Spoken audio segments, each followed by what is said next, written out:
Hey friends, welcome back to my channel. कैसे हैं आप सभी। तो फ्रेंड्स, आज के इस वीडियो में हम बात करेंगे द हिंदू में पूछे गए और आए हुए वोकेबलरीज के बारे में, जो कि एग्जाम में पूछे जा रहे हैं आजकल बहुत ज़्यादा ही। चाहे वो बैंकिंग का एग्जाम हो, चाहे वो एसएससी का हो, यूपीएससी का हो, कोई भी एग्जाम हो, तो उसमें वोकैब्स का सेक्शन आ रहा है अच्छा खासा, क्योंकि आपका क्लोज टेस्ट में पूरे वोकैब पे डिपेंड होता है। आरसी में भी वोकैब्स आ रही है, तो काफ़ी ज़्यादा मतलब इंपॉर्टेंट हो जाता है वोकैब को सीखना। तो आज ही मेरा दूसरा दिन है। इससे पहले मैं कल वीडियो डाल चुका हूँ, तो आप जाके उसे देख सकते हैं। और इसकी पीडीएफ मैं अपने टेलीग्राम ग्रुप में डाल दूंगा, आप चाहो तो उसे वहां से डाउनलोड कर सकते हो, जिसका लिंक मैंने डिस्क्रिप्शन में दे रखा है। ठीक है, चलिए स्टार्ट करते हैं आज की वीडियो। आज का पहला वर्ड है एट्रोसिटीज। एट्रोसिटीज का मतलब होता है एक्सट्रीमली क्रूअल और वायलेंट। कोई ऐसी चीज जो बहुत ही क्रूर हो और वायलेंट हो, हिंसक हो। भीड़ हो सकती है, इंसान हो सकता है, कुछ भी हो सकता है वो। ठीक है, तो एट्रोसिटीज का मतलब होता है वायलेंट। सिंपली है कि कोई वायलेंट है, अगर जो चीज वायलेंट है तो वो एट्रोसिटीज के नाम से भी जानी जाएगी। ठीक, इसका सिनोनिम होता है हॉरर, ड्रीडफुलनेस, ऑफुलनेस। हॉरर भी हो सकता है, ड्रीडफुलनेस भी हो सकता है, ऑफुलनेस भी हो सकता है। ये सारी चीजें क्रूर हैं, हिंसक हैं। ठीक है, एंटोनिम की बात करें तो जिसका जस्ट होता हो जाएगा एग्रीएबलनेस। एग्रीएबल मतलब किसी चीज को आप एक्सेप्ट कर रहे हो। ठीक है, अपील कर रहे हो, अट्रैक्शन है। ठीक है, तो ये सारी चीजें आपकी एंटोनिम्स में आ जाएंगी इसके। इसका सेंटेंस में यूज कैसे होता है? Those who committed this atrocity, जिन्होंने भी यह क्रूरता की है, should be tried and punished, उन्हें पकड़ा जाएगा और पनिश किया जाएगा। ठीक है, तो ये एक सेंटेंस का यूज है। चलिए आगे देखते हैं। अगला वर्ड है कंडेमनिंग। कंडेमनिंग का मतलब होता है क्रिटिसाइजिंग समवन और समथिंग। किसी चीज या किसी लोग, इंसान को क्रिटिसाइज करना, कंडेम करना। ठीक है, क्रिटिसाइज मतलब आलोचना करना। ठीक, इसका सिनोनिम हो जाएगा हेटफुल, डिसअप्रूविंग, स्क्रॉनफुल। ठीक है, और एंटोनिम की बात करें तो एडोरिंग। एडोरिंग का मतलब होता है सराहना करना। ठीक है, एडल्टरिंग और वर्शिपिंग, ये सारी चीजें सेम होती हैं। ठीक, इसका सेंटेंस में यूज कैसे होगा? There lack of qualification condemned. देखो, कंडेमनिंग मतलब होता है कोई कर रहा है, कंडेम्ड मतलब किसी ने किया। ठीक है, ईडी लग गया ना हाथ में, तो condemned them a life time of boring usually poorly paid work. उनकी जो क्वालिफिकेशन थी, उसने वो जो है क्वालिफिकेशन, जो है लैक ऑफ क्वालिफिकेशन, जो उनका क्वालिफिकेशन खराब था, वो वजह बनी उनकी आलोचना की कि वो आज पुअर वर्क कर रहे हैं या बोरिंग वर्क कर रहे हैं, पुअर पेड वर्क कर रहे हैं या बोरिंग वर्क कर रहे हैं। ठीक है, चलिए आगे देखते हैं। अगला वर्ड है आपका एबहॉर। एबहॉर का मतलब होता है to hate a way of behaving और थिंकिंग। किसी के व्यवहार करने या सोचने के तरीके से नफरत करना। कोई सोचता है बहुत बेकार सोच रहा होता है, यार मैं इसको वो कर दूंगा, इसको वो कर दूंगा टाइप, तो उस चीज से नफरत करना, उससे अच्छा ना लगना। ठीक है, तो हेट करना हो सकता है इसका मतलब, स्क्रोन करना भी हो सकता है, और डिसफेवर, किसी से, किसी की बात से एग्री ना करना टाइप। ठीक है, एबहॉर करना होता है। एबहॉर का मतलब होता है किसी के सोचने के व्यवहार से, सोचने के तरीके से नफरत करना। ठीक, और एंटोनिम में बात करें तो इसमें लव आ जाएगा, लाइक आ जाएगा, फेवर, किसी का फेवर में हो। ठीक है, वो एंटोनिम है इसके। और एडमायर, किसी को आप प्रेज कर रहे हो, वो भी एंटोनिम है इसका। इसका सेंटेंस में यूज कैसे होगा? He was a man who abhorred violence and was deeply committed to reconciliation. वह ऐसे व्यक्ति थे जो जो वॉयलेंस है उसको, जो वॉयलेंस जो थी उससे घृणा करते थे, उससे नफरत करते थे, और वो चाहते थे कि इसका सुलह हो जाए, समझौता हो जाए। ठीक है, वो ये चीज चाहते थे, तो उनका सोचने का तरीका अच्छा था। चलिए आगे देखते हैं। अगला है कंडोन। कंडोन का मतलब होता है टू एक्सेप्ट और allow behaviour that is wrong. कोई ऐसी मतलब व्यवहार, कोई ऐसा व्यवहार, कोई ऐसा तरीका जिसे आप एक्सेप्ट कर रहे हो, गलत है वो फिर भी। जैसे आप मान लो कई बार ना दोस्ती में हम लोग करते हैं ऐसा कि दोस्त गलत भी कर दे तभी हम उसके साथ खड़े होते हैं, या फैमिली में कोई पर्सन कुछ गलत कर रहा है उसके साथ खड़े होते हैं, तो हम उन्हें कंडोन कर रहे हैं। ठीक है, तो इसमें सिनोनिम में आता है इग्नोर कर देना, कोई गलत काम किया उसे इग्नोर कर दो, फॉरगिव कर देना, माफ कर देना, एक्सक्यूज कर देना उसको, पैरडन कर देना। ये सारी चीजें आपकी कंडोन की सिनोनिम हो जाती हैं। इसके उल्टा देखें तो नोट करना, कोई गलती किया तो नोट करने, मार्क करने, भाई तुम गलत कर रहे हो, ये चीज माइंड में रखना उस चीज को ना, तो ये होता है एंटोनिम। इसका यूज कैसे हो सकता है सेंटेंस में?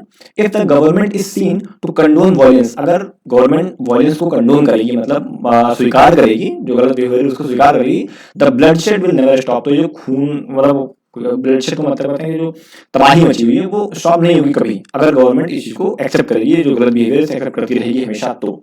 ठीक है, चलिए आगे देखते हैं। अगला वर्ड है कंटेंट। कंटेंट का क्या मतलब होता है? कंटेंट मतलब है टू कम्पीट, टू डील और टू मेंटेन। कंपटीशन करना किसी चीज से, कंटेंट करना है। कंटेस्टेंट बोलते हैं, कंटेस्टेंट हो आप, यहाँ पे आप इसमें पार्टिसिपेट कर रहे हो। ठीक है, तो इसका सिनोनिम होगा आर्ग्यू करना, असर्ट करना, मेंटेन करना, अफर्म करना, ये सारी चीजें होती हैं कंटेंड। और इसके एंटोनिम्स की बात करें तो उसमें एग्री, कंसीड, सरेंडर, यील्ड। आप नहीं कंटेंड कर रहे हो, आप सरेंडर कर दिए हो, आप एग्री मान के भाई हम नहीं कर पाएंगे इस चीज को, आपने अपने आप सरेंडर कर दिया, यील्ड कर दिया, ठीक है। ये सारे इसके एंटोनिम हो जाएंगे।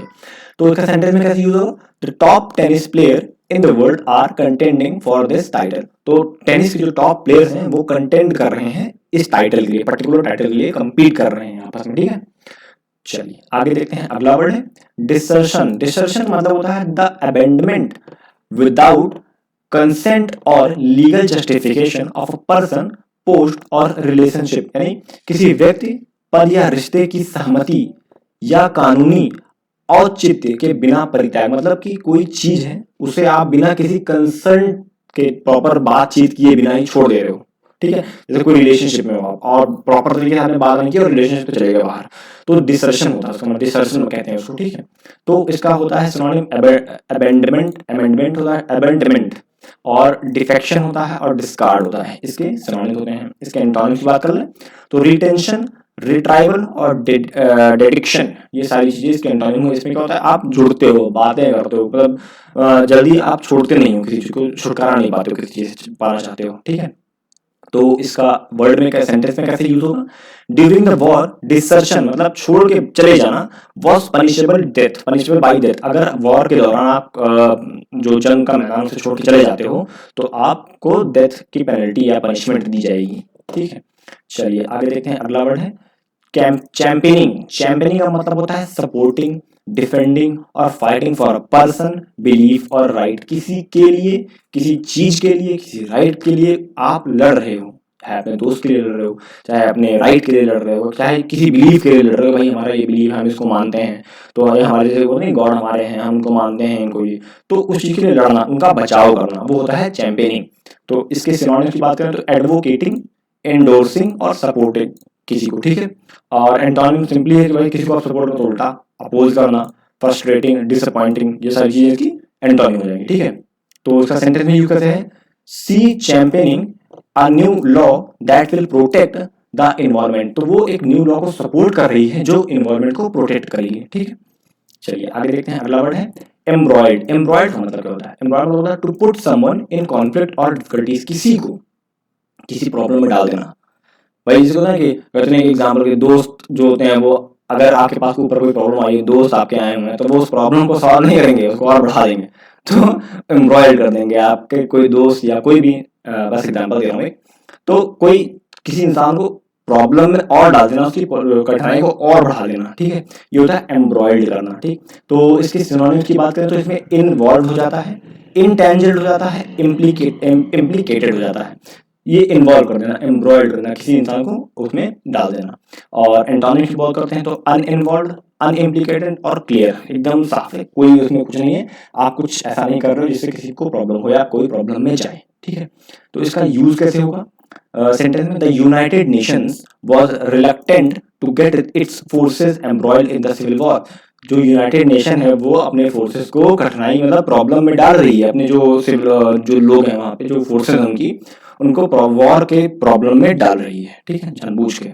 चलिए आगे देखते हैं, वॉसिफोरस। वॉसिफोरस का मतलब होता है एक्सप्रेसिंग योर ओपिनियन और फीलिंग इन अ लाउड और कॉन्फिडेंट वे। अपने जो आपका ओपिनियन है, आपकी जो फीलिंग है किसी चीज को लेके, आप उसको बहुत ही ज्यादा हार्ड वर्ड्स में, लाउड में प्रेजेंट कर रहे हो किसी के सामने। अपनी राय या भावनाओं को जोर से और आत्मविश्वास से व्यक्त करना होता है वॉसिफोरस, वॉसिफेरस। तो इसके एग्जाम्पल सिनोनिम्स की बात करें तो लाउड है, आउटस्पोकन है, क्लैमरस है, नॉइजी है, ठीक है, ये सारे इसके सिनोनिम्स हो जाते हैं। एंटोनिम्स की बात करें तो क्वाइट है, रिजर्व्ड है, म्यूटेड है, सॉफ्ट स्पोकन मतलब नॉर्मल तरीके से बात कर रहा है, ज्यादा कुछ बोल नहीं रहा है, ये इसके एंटोनिम, जस्ट सिंपल। अगर आप चिल्ला के अपनी बात को रख रहे हो तो कोई नहीं चिल्ला के भी रख रहा है तो वो एंटोनिम हो जाएगा उसका वॉसिफोरस का, ठीक। तो इसका एग्जांपल देख लें, अगर सेंटेंस में कैसे यूज होगा, तो he was vociferous in his support of the proposal. जैसे मान लीजिए कोई आप इंसान कुछ बात रखता है तो आप वॉसिफोरस हो उसके सपोर्ट में, आप चिल्ला के आए भाई ये सही है, ये सही है, इसको एक्सेप्ट करो, जो भी चीजें हैं, तो वो वॉसिफोरस है, ठीक है। चलिए आगे देखते हैं, अगला वर्ड है रेजोनेटेड। रेजोनेटेड का मतलब होता है टू रिमाइंड समवन और समथिंग, किसी को कुछ याद दिलाना, भाई ये काम करना था, कर लो इसको, रेजोनेट कर रहे हो आप, हैं? जैसे आपके बॉस याद दिलाते हैं आपको डेली ऑफिस में, भाई ये काम आज करना है, याद रखना भूलना मत, ये टारगेट पूरा करना है, याद रखना भूलना मत। तो वो रेजोनेट कर रहे हैं आपको, ठीक है। तो एको एको हो जाएगा, साउंडेड और रैंग्ड और रोल्ड, ये सारे इसके सिनोनिम्स हो जाते हैं। और एंटोनिम की बात करते हैं मफल्ड, साइलेंस्ड और डेड एंड। मतलब मफल्ड साइलेंस है, कुछ नहीं, मतलब कुछ याद नहीं दिला रहा, चुप है, कोई दिक्कत नहीं, ठीक है। तो इसके सेंटेंस की बात करें तो सेंटेंस में कैसे इसका यूज होगा, these issue resonated with the voter. तो जो इशू है ना वो वोटर से रेजोनेटेड होता है, मतलब जब वोटर्स की बात होती है तो ये इशू भी याद आता है कि भाई ये इशू भी है। अगर वोटर्स की बात करोगे आप तो ये इशू याद आएगा आपको, ठीक है। तो ये जो इशू है वो वोटर से रेजोनेटेड है। चलिए नेक्स्ट देखते हैं। अभी तो बस इतने ही आज के लिए वर्ड हैं। बाकी ये दो वर्ड दिए हैं मैंने, कंडोम और एम्ब्रॉयड, ये दोनों वर्ड आपको बताना है इसका एक एंटोनिम और एक सिनोनिम। आप मुझे बताओगे कमेंट सेक्शन में, और साथ ही अगर पॉसिबल हो तो आप एक वर्ड बनाओ, बिकॉज याद रखना अगर बनाओगे नहीं ना वर्ड तो आपको याद नहीं होगा कभी, आप पढ़ोगे और भूल जाओगे। वोकैबुलरी ऐसी चीज है, तो आपको कोशिश करना है कि अपने मतलब करंट लाइफ में जो चल रहा है उससे रिलेटेड, या जियो पॉलिटिकल वर्ल्ड में क्या चल रहा है, इंडिया में क्या चल रहा है, उससे रिलेटेड एक वर्ड बना के आप कमेंट सेक्शन में डालो। मैं प्रॉमिस करता हूँ कि हर एक कमेंट पर रिप्लाई करूंगा, ठीक है। तो अगर वीडियो अच्छा लगा हो तो लाइक करना, चैनल को सब्सक्राइब कर लेना। बाकी हमारे ये जो दो सोशल मीडिया हैंडल्स हैं अभी एक्टिव नहीं है, मैं इनको एक्टिव करके आपको इन्फॉर्म कर दूंगा। बाकी आप ये चल रहा है हमारा, इसको ज्वाइन कर लो, यहाँ पे मैं इसकी पीडीएफ डेली प्रोवाइड करूंगा और साथ ही वीकली और मंथली पीडीएफ भी दूंगा। वो प्रिंटेबल फॉर्म में होंगी, आप एमएस वर्ड पे उसको बनाऊंगा मैं, पीडीएफ दूंगा उसकी, उसको आप प्रिंट कर सकते हो, तो बढ़िया से उसको पढ़ सकते हो, ठीक है। तो आज के लिए इतना ही, मिलते हैं नेक्स्ट वीडियो में, तब तक के लिए thank you and God bless you all.